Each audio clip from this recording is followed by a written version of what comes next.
挑衅中国，立陶宛不会想到中方的反制手段这么多。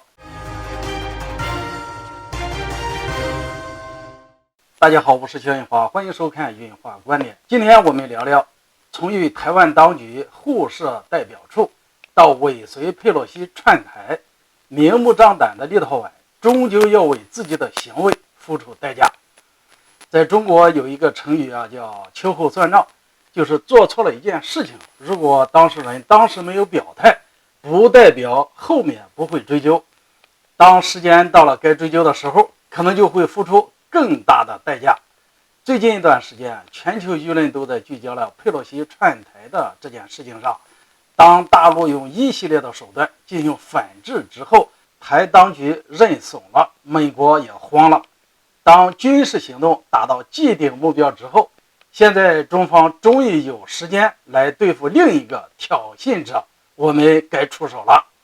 大家或许没有注意到，在佩洛西串台之后不到1周的时间，立陶宛方面便派出官员串台，从互设代表处到派遣官员串台，立陶宛的行为在逐步向美国看齐。但是立陶宛忽略了2个问题。第一个问题，忘记了自己是谁，姓什么。立陶宛挑衅中国，如果用4个字来形容的话，就是不自量力。这个国家方方面面都与中国不在一个层级上，在双方实力不对等的前提下，贸然挑衅中国，无异于以卵击石。而立陶宛之所以敢这么做，无非有2个所谓的底气。第一个，美国人的支持；第二个，它是欧盟和北约的成员国。换句话说，立陶宛在赌自己的国运，把自己的国运交到了美国和北约的手上。但是美国和这些欧洲组织到底能在立陶宛反华的立场上给予多大的支持呢？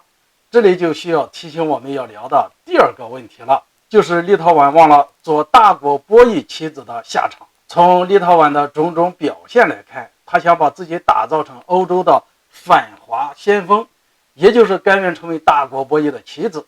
但是他忘了一个最典型的案例，就是自己的旁边，乌克兰为了帮助美西方国家对抗俄罗斯，乌克兰成为了欧洲反俄的桥头堡。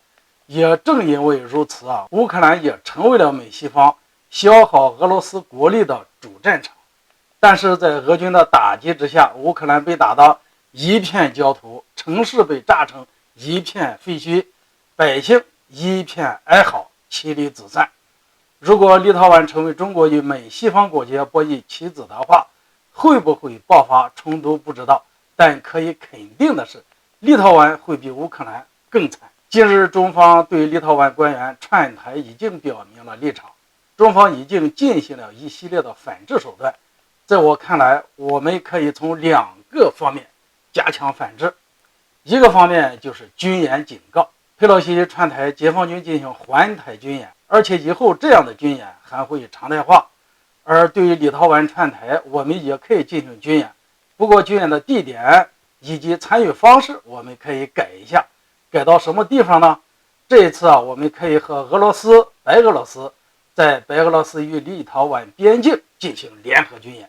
前段时间立陶宛擅自封锁俄罗斯的一块飞地加里宁格勒事件，以及立陶宛坚定的反俄的立场，会让这次军演顺利成行，打压立陶宛的嚣张气焰。另一方面就是政治施压，作为联合国5常之一的中国，完全可以行使自己一票否决的权利，对立陶宛提出的任何的议案，中方都有理由进行否决。这样一来，立陶宛在联合国的地位就会一落千丈。从表面上来看，立陶宛还是联合国成员，实际上它距离联合国已经越来越远。用这样的方式惩戒立陶宛，想必立陶宛才能切实感到疼痛。除此以外，中国作为欧盟重要的合作伙伴，也可以像俄罗斯施压欧盟那样，通过这样的方式促使欧盟施压立陶宛停止类似的挑衅行动。可以说立陶宛想要跟着美国去作秀，但立陶宛不会想到中方多样化的反制行动会让立陶宛为自己的所作所为付出代价。奉劝立陶宛多行不义必自毙，互借互为也没有用。当真正卷入大国博弈中的时候，乌克兰的今天就是立陶宛的明天，该好好反思反思了。今天这个话题就聊到这里，欢迎大家留言交流，下次见。